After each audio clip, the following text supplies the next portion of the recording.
Hello again. Welcome back to the book review. My name is Jason, and today I'm going to be reviewing A Spell for Chameleon by Piers Anthony. It is the first in the Xanth series. If you are unfamiliar with Piers Anthony and you are a fan of books and the fantasy genre in particular, I'm very surprised that you haven't heard of Piers Anthony in the Xanth series. It's been going on for a number of years. I know it's over 30 novels in the Xanth series, with A Spell for Chameleon being the first one. So, A Spell for Chameleon starts out with the protagonist, Bink. Yes, Bink. It's a funny name. Anyway, in the land of Xanth, which is an analog for Florida, actually. Xanth is where Florida currently is, but it's connected loosely through bridges of magic, and it's protected from being invaded by magic shields and all that other stuff.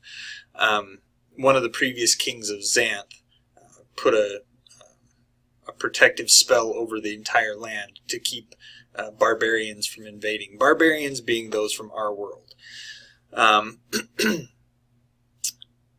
And actually, the descendants of those who live on Xanth now, or the current population, I should say, are descended from people from the real world who came into Xanth and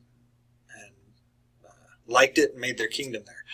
So, if you're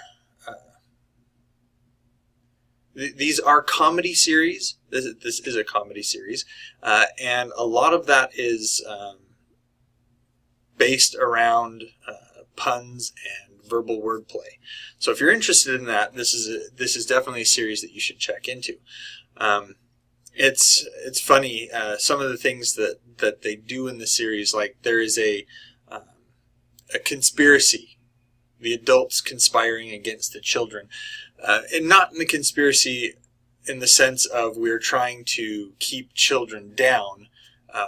It's this conspiracy in the sense that there are certain things that children don't need to know about until they're of the proper age, such as where babies come from and things like that. And so kids are always trying to circumvent this conspiracy, while the adults are always trying to keep it in place. Anyway, back to the story. So, in A Spell for Chameleon, we start out with the protagonist, Bink, as I said. He is actually traveling to visit the good magician Humphrey, the wizard of information, or mage of information, what have you.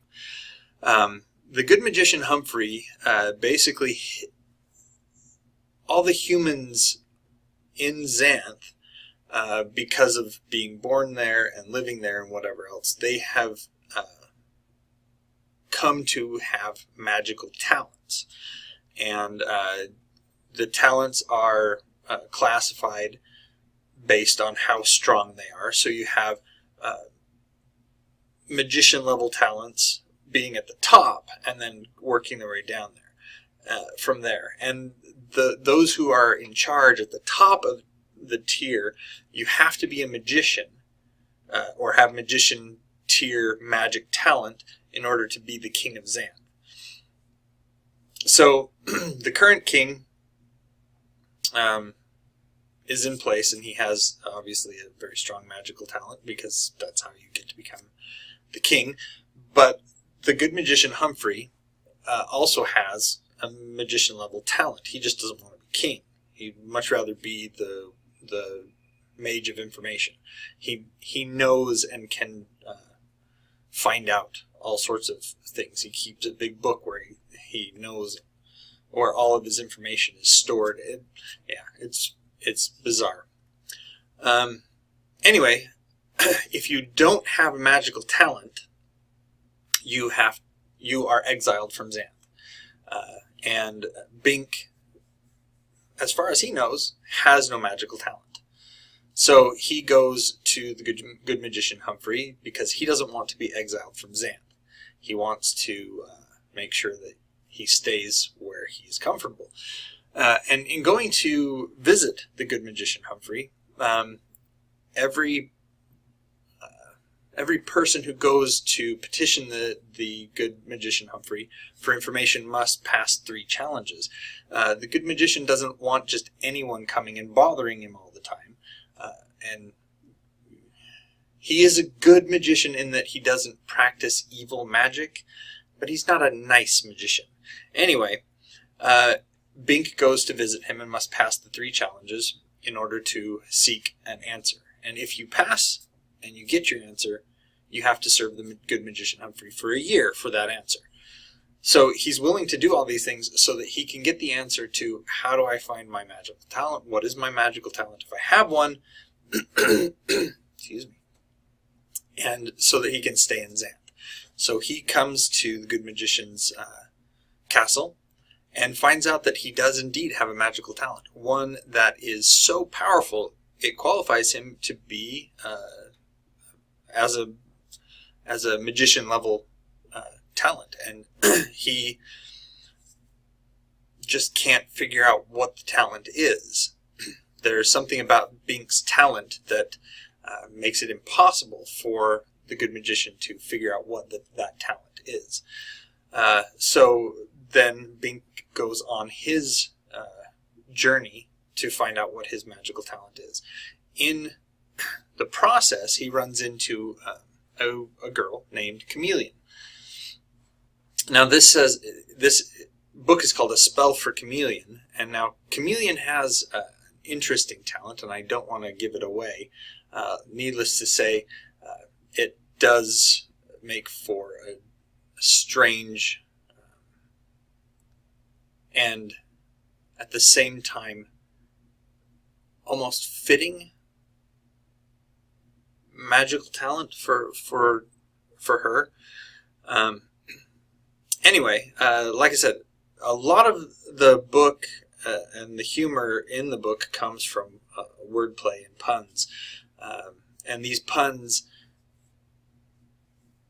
they don't necessarily, they're things that we use in everyday life, and then they become real in Xanth, like we talk about.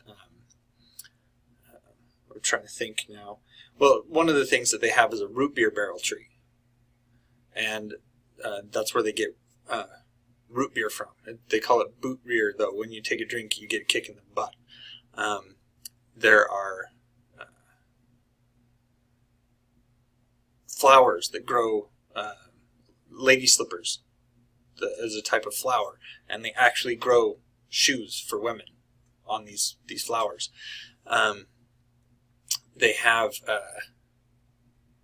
all sorts of things like that go through the book. The main antagonist in this particular book is the evil magician Trent. The evil magician Trent was once he was exiled at one point for trying to usurp the kingdom of Xanth from the rightful king at the time, and he was then exiled from Xanth. And so you run into King Trent later in the book. If you're, like I said, if you're interested in fantasy and comedy, which go pretty well together, this series is a good one to go with to get started on. And it's a long-running series. Piers Anthony, this isn't his only series. I've also read some of his Incarnations of Immortality series, which is subject for another video. But if you're looking for a funny series that's rooted in fantasy and is a long-running series, so you'll have plenty to read, go ahead and check out A Spell for Chameleon and some of the other Xanth novels. And if you have any questions or comments, leave them down below. Remember to like and subscribe, and we'll see you next time.